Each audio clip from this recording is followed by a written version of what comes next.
चलिए क्लास को स्टार्ट करते हैं। और आज के इस वीडियो में हम आपको अंग्रेजी पढ़ना और लिखना सिखाने वाले हैं।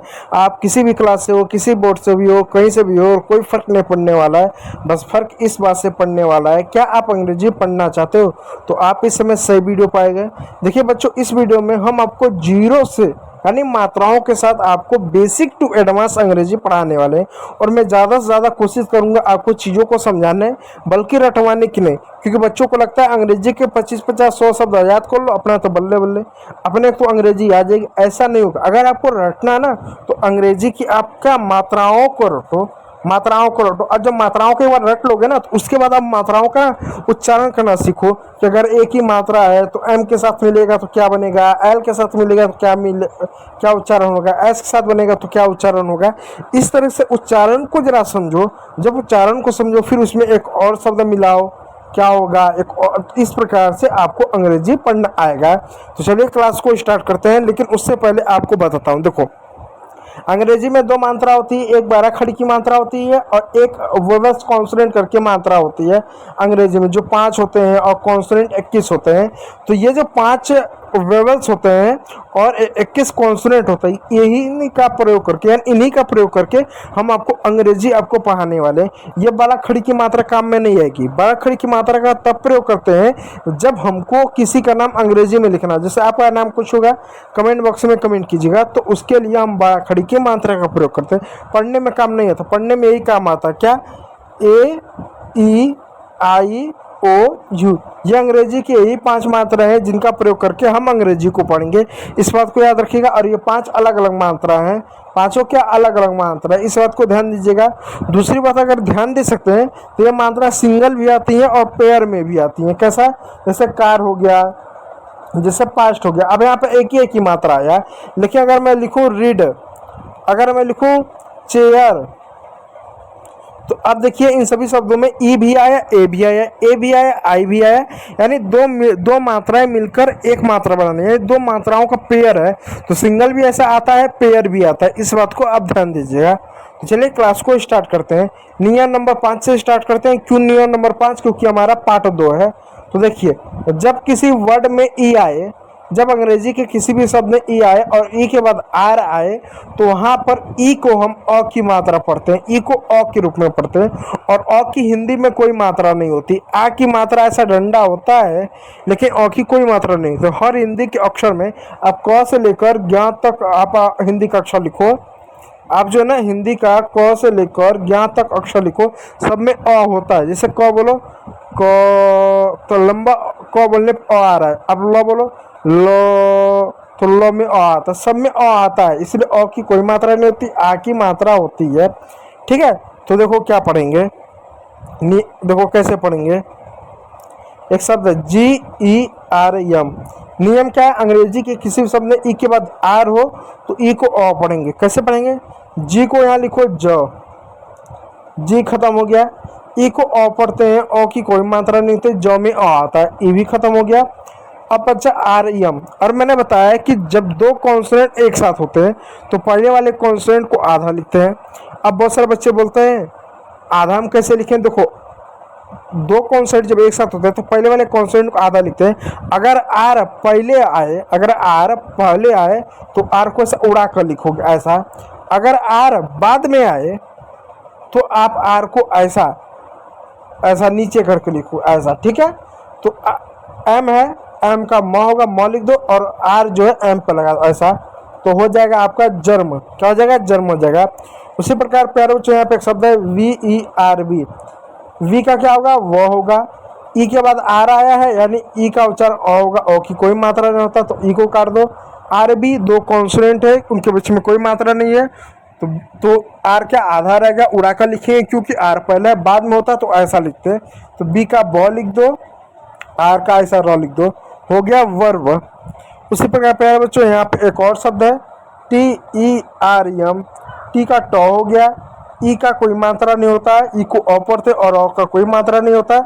आर एम दो कॉन्सोनेंट एक साथ है, इस वजह से आर को उड़ा कर लिखेंगे। क्यों आर को उड़ा कर क्यों लिखेंगे, क्योंकि आर पहले आता है। एम को म लिखेंगे तो म लिख दें, आर को ऐसे हो गया टर्म।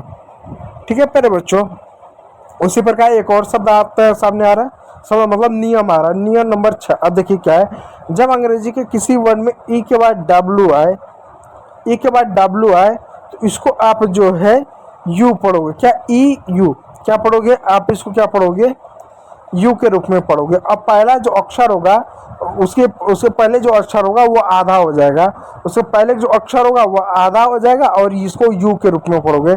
कैसे पढ़ोगे दिखाता हूँ। जैसे एन ई डब्ल्यू है, ई डब्ल्यू आया, इसका मतलब यू के रूप में पढ़ेंगे। क्या यू, तो एन का क्या नो हो जाएगा और ई डब्ल्यू का यू हो जाएगा न्यू हो जाएगा। एन क्यों आधा हो गया, क्यों नियम है कि किसी भी शब्द के अंत में या बीच में कहीं पर भी ई आए, ई डब्ल्यू आए, तो यू होगा, पहले वाला शब्द आधा हो जाएगा। ठीक है, दूसरा शब्द है एफ ई डब्ल्यू, एफ को क्या आधा फॉ लिखेंगे, ई डब्ल्यू को यू लिखेंगे। फ्यू, फ्यू मीन्स होता है कुछ, बोलता है ना कि कुछ लोग थे, फ्यू पीपल, कुछ लोग।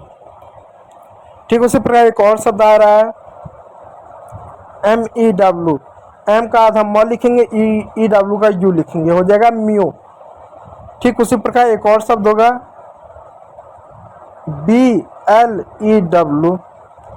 ठीक है, बी का क्या लिखेंगे, बॉल लिखेंगे, एल का लॉ लिखेंगे, ई डब्ल्यू का होगा ब्लू।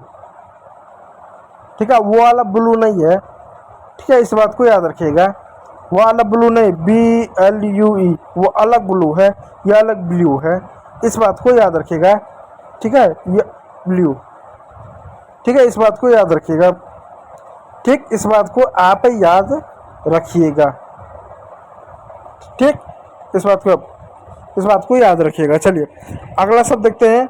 नियम नंबर आपके सामने क्या आ जा रहा है, 7। सातवां नियम क्या है कि जब अंग्रेजी के किसी शब्द में ई आई आए तो हमेशा ई आई को, अब देखिए दो यहाँ पर पेयर आ रहा है, यानी मात्राओं का पेयर आ रहा है, दो मात्रा का पेयर, यानी ई भी आ रहा है आई भी आ रहा है। अब मात्रा तो 5 ही है, ए ई आई ओ यू, लेकिन यहाँ पर ई और आई मिलकर एक पेयर बना रहे हैं।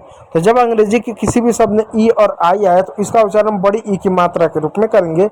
ये बड़ी की मात्रा ऐसा होता है और उसका सिंबल इस तरह का होता है, बड़ी की मात्रा ये है। चलो एक शब्द लिखते हैं, आर ई सी ई आई वी ई। इसको क्या पढ़ेंगे, आर को रॉ पढ़ते हैं, आर खत्म हो गया, पेन का कलर चेंज कर लूँ तो अच्छा लगेगा आप लोगों को। ई को क्या पढ़ेंगे, छोटी की मात्रा पढ़ेंगे, हो गया, ई भी खत्म हो गया। सी को क्या पढ़ेंगे, सौ पढ़ेंगे, सौ भी खत्म हो गया। ई आई को क्या पढ़ेंगे, बड़ी की मात्रा पढ़ेंगे, बड़ी की मात्रा लगा दी, ई आई भी खत्म हो गया। वी को क्या पढ़ेंगे, वो पढ़ेंगे, वो भी खत्म हो गया। ठीक है, अब बचा ई, किसी भी शब्द के अंत में ई आता तो ई साइलेंट होगा, ई साइलेंट है, ई को नहीं लिखते तो हो गया। इसको क्या पढ़ो, इसको पढ़ेंगे रिसीव। क्या रिसीव बोले, मैं उसको रिसीव करने जा रहा हूँ। ठीक, अच्छा अगला शब्द है आपके सामने CONCEIVE। अब इसको क्या पढ़ेंगे, चलो मैं कन्वर्ट करके बताता हूँ। ई आई है यानी बड़ी की मात्रा पढ़ेंगे। सी को क्या पढ़ेंगे, क लिख दो। अब ओ एन को अंग की मात्रा, इसको लिख दो। ठीक है, ओ एन को यहाँ पर आधा लिख दो, ओ एन का यहाँ पर अंग की मात्रा लिख दो। ठीक है, फिर इसके बाद बचा आपका सी को आप 100 लिख दो। ठीक, अब ई आई को बड़ी की मात्रा लिख दो, ये भी खत्म हो गया, ये भी खत्म हो गया, और सी ओ का हमने वहाँ पर लिख दिया। ठीक, बचा वी का वो लिख दो, ई साइलेंट होता है तो हो गया कंसीव। ठीक है, कंसीव हो गया। देखो CON, तो CO को हमने सी का यहाँ पर देखो CON CEIVE, यही है ना। तो हमने यहाँ पर सी का हमने क लिखा, ON का हमने अंग की मात्रा लिखा, इस बात को याद रखिएगा। ठीक है, और इस सी का क्या, इस सी का हमने स लिखा, इस ई आई का हमने बड़ी की मात्रा लिखा, वी का वो लिखा, ई साइलेंट हो गया, कंसीव हुआ। ठीक है, इस बात को याद रखिएगा। ओ एन का हमने अंग की मात्रा इस तरह से लिखा। ठीक है, कंसीव। ठीक, उसी प्रकार परसीव हो गया, उसी प्रकार आपका डिसीव होगा। ये सारे शब्द इसी प्रकार होंगे। चलिए अब अगला शब्द आपको बताता हूँ, ई और ओ का। जब अंग्रेजी के किसी भी शब्द में ई ओ आए तो इसको हमसे ईओ, ई और ओ की मात्रा पढ़ेंगे। क्या पढ़ेंगे, ई और ओ की मात्रा पढ़ेंगे, ईओ पढ़ेंगे, ई ओ। क्या पढ़ेंगे, ईओ। ठीक, ईओ या ईओ पढ़ेंगे। देखो जैसे जी ई ओ, जी का ज होगा, ई का ई की मात्रा होगा, ओ का ओ हो गया जियो हो गया। उसी प्रकार ई ओ एन है तो ई ओ आया है तो ई का क्या होगा, ई होगा, ओ का क्या ओ हो गया, ओ एन का न हो गया, ई ऑन हो गया। ठीक है प्यारे बच्चों, इसी प्रकार के अंग्रेजी के बाकी शब्द आपके होंगे। तो उम्मीद करूंगा वीडियो अच्छा लगा, यदि अच्छा लगा तो लाइक कीजिएगा वीडियो को, और चैनल पर तो सब्सक्राइब जरूर कर लीजिएगा। वीडियो को देखने के लिए बहुत बहुत धन्यवाद।